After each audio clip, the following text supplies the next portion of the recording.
Hello everyone, আসসালামু আলাইকুম। আমি আজকে মুখী কচু দিয়ে ট্যাংরা মাছ রান্না করব। মুখী কচু রান্না করার জন্য প্রথমে আমি পাটার মধ্যে আদা বেটে নিব।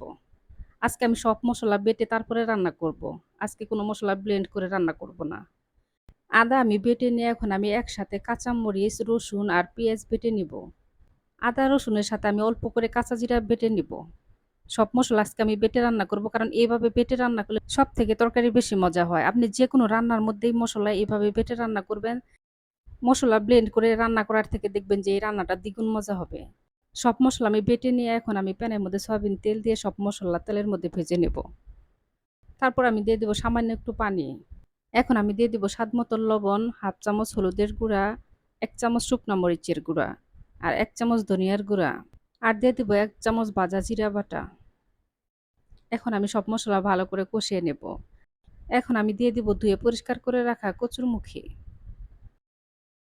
কচুরমুখী আমি মসলার সাথে ভালো করে মিশিয়ে নিব। কচুরমুখী এভাবে একবার রান্না করে খেয়ে দেখবেন, আশা করছি অনেক ভালো লাগবে। আর আমার এই ভিডিও যদি ভালো লাগে তাহলে অবশ্যই আমার ভিডিওতে একটা লাইক, কমেন্ট আর একটা শেয়ার দিয়ে দিবেন। কচুরমুখী আমি ঢাকনাটা ঢেকে কষিয়ে নেব। কিছু সময় পর আমি ঢাকনা উঠিয়ে নেড়ে দিব। আমার কচুরমুখী কষিয়ে নেওয়া হয়ে গেছে। এখন আমি দিয়ে দেব পরিমাণ মতো পানি।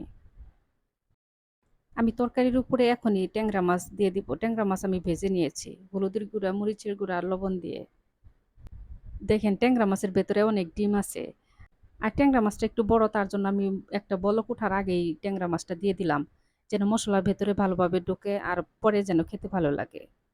এখন আমি ঢাকনাটা ডেকে তরকারি রান্না করে নেব। কিছুক্ষণ পর আমি ঢাকনা উঠিয়ে তরকারি নেড়ে দেব। দেখেন আমার মুখী কচুর তরকারি কিন্তু রান্না হয়ে গেছে। আর মুখী কচু সেদ্ধ হয়ে গেছে। এখন আমি নামিয়ে ফেলবো। সবাই ভালো থাকবেন। আল্লাহ হাফেজ।